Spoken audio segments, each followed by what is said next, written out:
All right, I want to talk about oblique cuts or barrel roll cuts for carrots. That's when you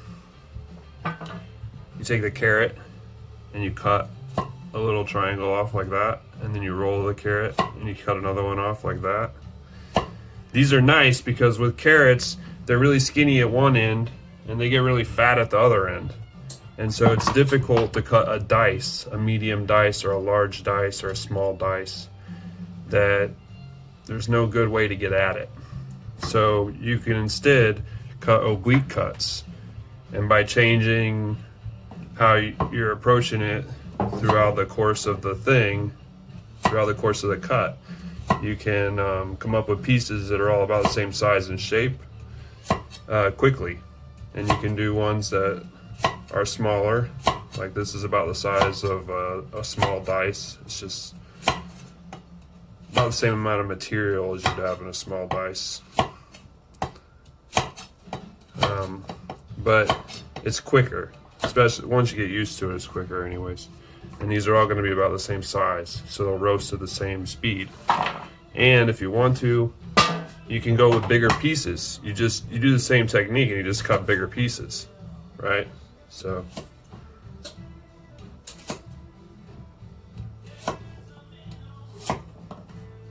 just like that. Some of them you got to look out for. I think that this one, it's got a core, and that core is going to be really stringy. Parsnips a lot of times will have that core, and some types of purple carrots. So to get rid of that, you have to quarter it lengthwise, and then come in and just carefully pull it towards you until you can get somewhere to grip over here and pop out that darkest green yellow piece. That's going to be hard even after it cooks.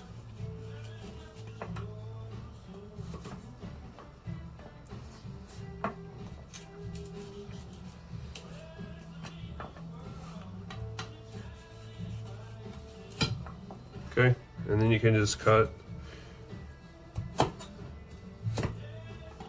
like that to get about, again, something that approximates the same size and shape without being too anal about each piece, and without keeping your life pretty easy and dealing with the fact that the carrot changes in girth from one end to the other. So just like this, and if I want bigger pieces, I cut bigger pieces, but I do the same thing.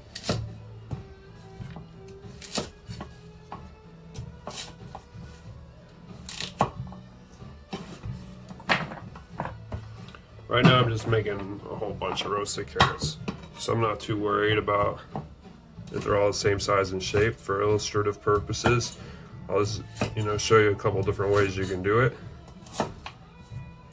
You can have pieces that come out nice and big like this. Alright. Or you can go very small with this technique. You just use the point of your knife, just the tip.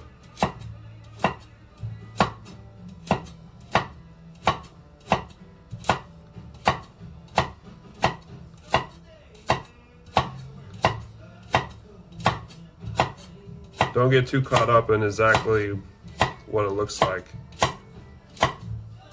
The idea here is that you're going to end up with something that looks like it's hand cut, more than like a frozen bag of little cubes.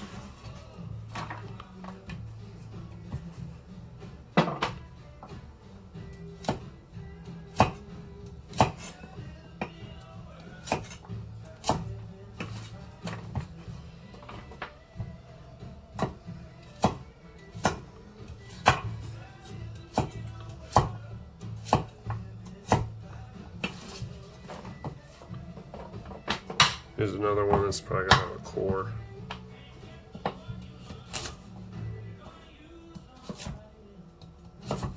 Okay, another way you can do this, give yourself a flat base to work with. Okay, on that end, and then stand it up. Put your finger here. And cut that piece out that way.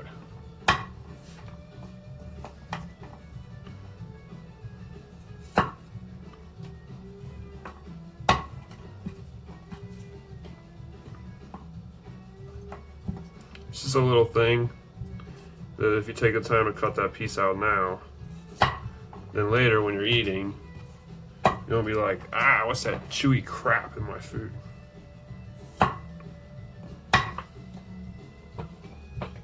So.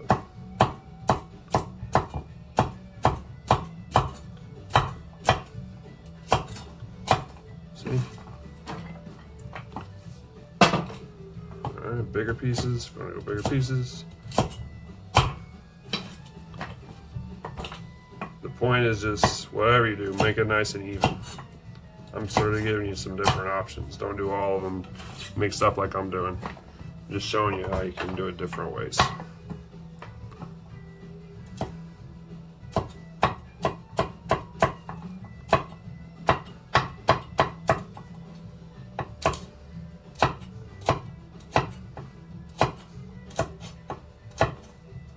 Anyways, unless you're doing a brunoise or a julienne, I do some kind of oblique cut.